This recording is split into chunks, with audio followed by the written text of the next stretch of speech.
Okay, so you'll notice Link is looking up at the ceiling. He's like, I'm praising the Lord. Oh, hey, I got an idea. Let's use the chandelier and our fat ass to get out of here. So with that, we unlock this. Now, like I said, the reason for completing this entire dungeon is almost like a slap in the face to all Zelda fans because of one little thing that we're hopefully going to accomplish here in a second. Drop down this little hole. Let's go kill these Helmosaurs really fast before I start explaining that. Wow, okay, did you really run into me and I missed? Alright, you know what? Fine, you get to suffer the same fate as every other person in your family. Alright, you know what? There, you're dead now. You get it with the sword, alright? I don't care who you are. With this, okay. So, like I was saying, we're gonna kill this guy. Actually, let's just ignore him. We're gonna go ahead and open this, and he's gonna be running towards us, isn't he? He's gonna be running towards us. Okay, fine. This guy really wants to die. God, do these animals just not have a sense of animal instincts? Like, god damn it. So, alright, so we're gonna go ahead and grab on here. Now, be very careful. On my practice file, why this temple took so long is because if you touch the fan, you drop off. And in order to get back into this area, you have to go through the entire dungeon one more time, okay? So be very careful. You do not touch anything on your way down. And I think you're going to want to watch out. Okay, I was so close to touching the floor there. Now, okay, because you want to really be here. And then once you get over here, you're going to want to go ahead and get to the chandelier over here. Now, the reason for doing this is to be able to activate this giant fan, the fan of the city. And basically, this allows us to be able to continue onwards to the rest of the area where the boss is being held over here, which is the hub. And which is why I said this is kind of a slap of the face to everyone who completed this dungeon. We basically fixed this highly technologically advanced, godlike city's air conditioning. And now we have to fight a dragon. That is what we did. That makes no sense. What were they on when they decided this? And this is really annoying too, is these networks of fans that are... Okay, I'm gonna get hit by a cart rock or something. Whatever. Is because sometimes they'll be moving. They're moving targets, so if you're not like thinking or aiming ahead, you'll be kind of screwed. Alright, then screw you. And I think actually... I gotta... Never mind. We'll do that later. I was gonna switch my outfit, but apparently not. You know what would suck? If I ran out of rupees while on this, because I don't know what would happen, actually. Like, does anybody really know? Like, I'm sure someone does. I was actually just asking. But does anybody know what happens when you run out of rupees while going on here? Do you just keep on going like normal? I don't know. It'll be kind of interesting to find out, but we can go ahead and switch back into the hero's clothes, which I forgot we owned. So, let's go ahead and open this chest up here, which is in the most random-ass spot for 50 rupees, I guess. Good deal. Good deal. So with that being said, don't fall off without falling off. Okay, good. I think we're good. We haven't had too many deaths in this temple. I mean, we've had a couple of fail moments where I got hurt and then I fell off things, but whatever. We'll go ahead and continue onwards towards this area, which again is kind of like a mini boss fight. When we get in here, more of these things. Great, but at least the boss door is up there, so we don't have to worry about that. Now, however, yes, there is an however in that sentence, and however. We've got two of these guys now, and you're going to be a little bit careful because there's two of them, so we're going to go ahead and take care of them like we did last time. Hopefully the shield attack. Okay, I said hopefully. Okay, you know what? All right, come on. See this? You see this? You see this? Okay, there. Die. Okay. Wow. Okay. Are we going to kill this guy? No, we're not. All right, you know what? Screw you. And the other guy was attacking us, so wow. Do you guys see that? Okay, Wii controller, why must you fail? And he attacked him by himself. I didn't press anything there. Like, I was just waiting for him to, like, defend or whatever, so now... Yeah? Alright, fine. We'll go ahead and do this. Alright, there. We'll do it. Wow! Did you counterattack me? Fool ass. Fuck you. Alright, this is why I don't really like this. Is because the Wii, right here. This is one of the main reasons why I want to do the GameCube version. So he is dead now, with his mouth open like a derpa fuck. And oh my god, he dropped 100 rupees. Whoa! He's never dropped that before. Well, thanks, buddy. Hey, I'm not too pissed off at you anymore. Oh, my God. Why do you have to make me eat my words every single second of my life? Okay, so here we're going to grab onto this thing right here. You're going to be a little bit careful. Make sure you're aiming at the upper half of these when you're doing this because completing these areas are kind of annoying if you're too low. And we hit that very delayedly. So now everything's going to start moving over here. Yeah, this entire method of moving around is not incredibly convoluted. Come on. That's what I mean. You want to aim ahead. Right there is that one reason right there. One of the main reasons why I don't really like this place. We just gotta wait here. Link is looking kind of pissed off here. So let's go ahead and try that again without the failure, I guess. Make sure we're aiming a little bit ahead here. And we've got one right here.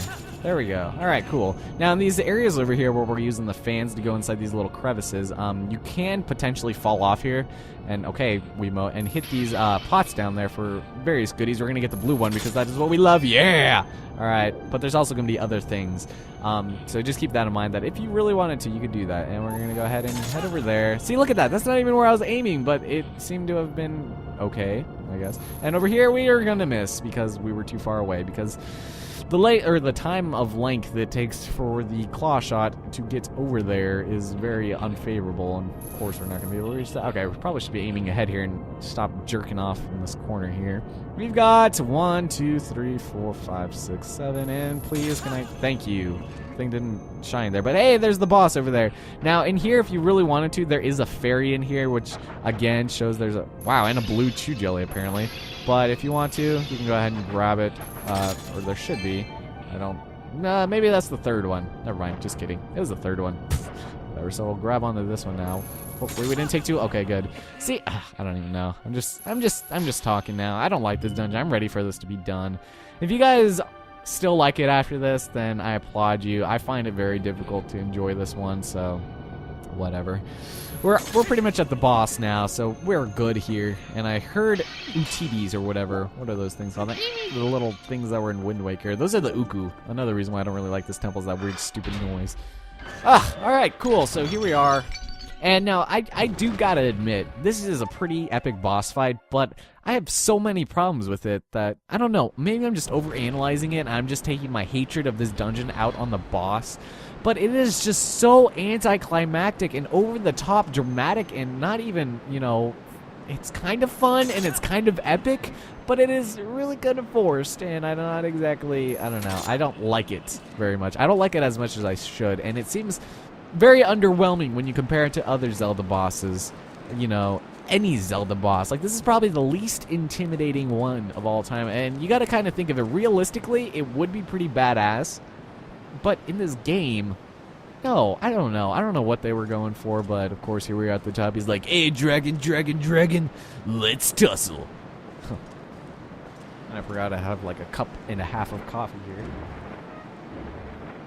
I made coffee and then I forgot I already had like half a cup from earlier today. Not like early, but anyway, here we've got, I guess, an homage to Hooktail. I don't know. We've got a not that big of a dragon. This dragon is pathetic, alright? This is the Twilight Dragon Argarok. And just look at him. I mean, this isn't Ridley or anything, but just look at him. He's like almost a bird. He's kind of tiny. I'm not gonna lie. So basically, we're gonna go over here, and then we're gonna go ahead and go up here. And I don't know if it's just, you know, the lore on dragons that I'm so used to that they're supposed to be huge, but this is like a teenage dragon. No, not even that. It's like a teenage, no, pre-teenage Justin Bieber listening to dragon right here that we're dealing with. So what you're going to want to do is wait for him to do his tail right there and then go ahead and grab onto it. And of course, due to Link's fat ass, it's so funny because we're like 10 feet above the ground. And when we do this, we're going to sink him to the ground. And then the impact of us falling to the ground shatters his armor after he falls. He's like one of those dramatic falls, you know, like when you're a kid and you get pushed, or you see a like little kid get pushed. And they always do that stupid thing where they like fall super dramatically and then they start crying or whatever. That's basically what that guy did. He is just a big little bitch. A big little bitch, because that makes a whole ton of sense. And then same thing right over here, you do it again. You can wait on the ground, but he has those gusts of wind that go at you, which is really annoying. So you're gonna have to switch between your iron boots ever so often if you feel like being on the ground a little bit. But here we just gotta wait for him to get a little bit closer. Sometimes he will be getting close like that, I guess, and then we can go ahead and do the same thing. Now from up here, it's alright, but I mean, I don't know. I don't know. When I think about dragons, I often think about Aragon, not the shitty movie adaptation, I might add. I mean, I thought they did a good job on Saphira, but that is it. Everything else butchered. I hope people who have read the book have the exact same sentiments as me. I used to love the books when I was young, but my idea of a dragon would be like Saphira in the movie and in the book. How, you know, they started out small, but then they grew exponentially, like, towards, like, the second beginning half of the book after he actually finds her. And just look at him. He's now naked. He's even less formidable than before. Okay, yeah, you're really scary now, big boy. yeah, I don't know. It's just these dragons. You gotta expect them to be a lot more formidable and just scary and kind of... This just seems too realistic of a dragon. He's too animalistic. He's supposed to have kind of an aura of fantasy to do with him in order to be like intimidating or even interesting. Like, this is one of the most boring boss fights just because the boss is just so, I don't even, unimaginative. And I don't know. I think I'm half thinking that it might be because of my dislike for this temple that I don't like this boss, but if someone can please enlighten me as to why this is a formidable boss fight in this game, then please, I would love to be able to change my opinion on this guy, because, I mean, I'm pretty sure Miyamoto had a good, a good vision in mind when creating this dude, but let's go ahead and climb up here. You want to be a little bit careful, because now he's going to start breathing his fire, and we can go ahead and fly away. Alright, so cool. Now we've got the P-hats up here. I probably should have made note of that. Now you're going to want to watch out, because... Whoa, watch out when he blows his fire! Okay, whew. I'm on fire! And yeah, there we go. So basically what he's going to be doing is he's going to be blowing his fire, and we're going to want to go ahead and go all the way around him so we're on his back to his most obvious weak spot. And then we can go ahead and aim towards him. Now, sometimes you can manually aim for it, but the lock-on should occur there. And we can go on here and we can start slashing on him, just like in the Lanairu Temple, man. This is so badass. Alright, awesome. So now that we've done that, we're going to fall. See, look at that. Link is like almost, not really half his size, more like a fourth of his size. Don't want to fall off the edge there. And we're going to go ahead and fly on, or go up here. Now, you're going to be careful because sometimes... he will go on and fire us while we're on these grates here, which is really annoying because it's really kind of hard to dodge. All right, come on. I think we're going to miss it here. All right, come on. Up, up, up, and then go ahead. Okay, now what you want to do here is basically just hold the target button so that you can go around here easier. Now, wait for him to actually do his animation here. When the first time when he started firing, I guess he was already firing his laser at us while we were climbing up and I didn't notice, but wait until he does his animation and then do it. Otherwise, he'll just keep looking at you for years until... Whatever. So we can go ahead and just go around him once more. And see, this kind of is a little epic. I mean, I do gotta admit, using our claw shot, being completely airborne, fighting this guy in the air, but he's just derping around up here. Just look at him. He's just not even paying attention where we're at. He's like, oh, I'm just gonna take a rest here. His legs are like very talon-like, and he's got like, I don't know, but I like how we just slash at him like that so voraciously. Like, I always love that about some movies, like when there's like sword fighting in it. Like, I don't know who said it best, but like when Luke and Vader are fighting in episode, I think 6, and it's so much better than when Obi-Wan Kenobi and Darth Maul are fighting episode 1 because it was just pure like rage and then, instinct. You don't have time to own your skills that you've been practicing for years when you're in the midst of battle. And I'm gonna get killed here, so we're gonna go ahead and go up from here. All right, cool.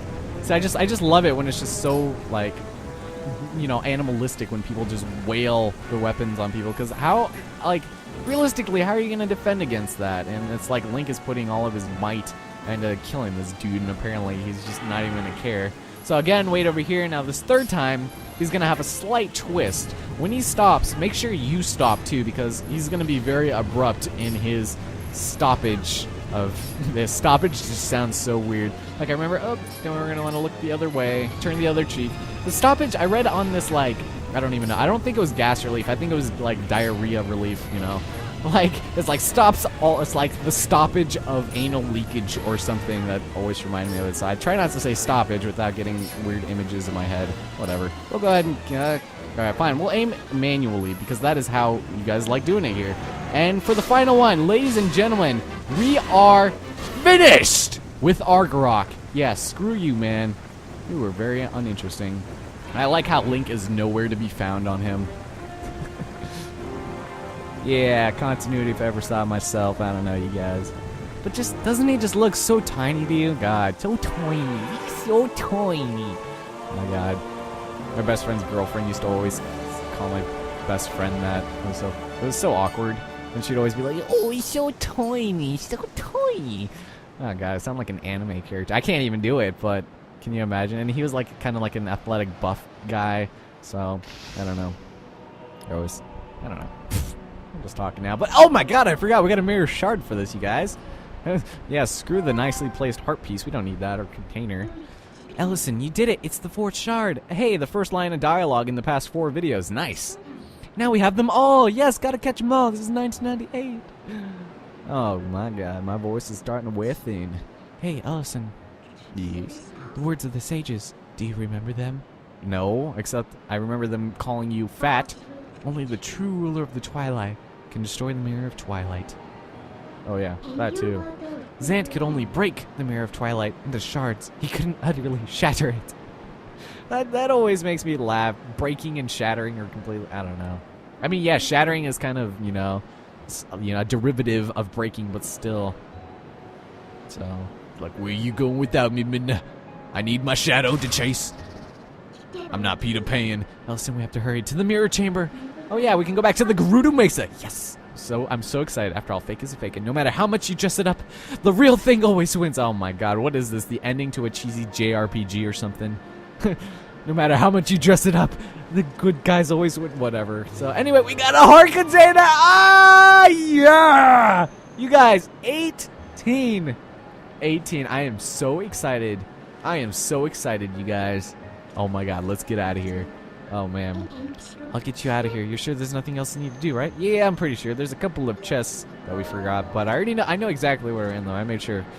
Because, I think I've played this dungeon more than the other ones, but I still don't like it. I don't know. I've said that way too many times. And before, I don't have the picture, whatever, so, no, let's not save right now. We're about to end off here anyway. It's almost 2 o'clock at night. So, anyway, right over here, we've got... Oh, we're here. Yes, you couldn't have warped us to the ground. You warped us over to the cannon. So anyway, let's go ahead and I guess we can get out of here, shall we? My name is Elston Cruz, and I'd like to thank you all very much for watching this episode of The Legend of Zelda Twilight Princess. Next time, we're probably going to get a couple more, I want to say heart pieces, but I don't think so. Wow! Oh, I thought it moved the cannon. That was weird. I thought it moved the wind moved the cannon while we are in it. It's like, oh, that's not very safe. You kind of threw off our estimated trajectory a little bit. Oh my god! Oh, yes! That was close. That was a good shot, cannon. So anyway, in the next part, we're gonna go ahead and do a couple of other things before heading off into the next area. All right, I'm not gonna spoil too much on it, but there is a little bit more than you'd expect. We don't just go face off against the bad guy right away. We'll get into that later. So once again, hope you guys enjoyed it. Oh my god, I love this music so much. You guys. All right, I love you all. Talk to you guys next time.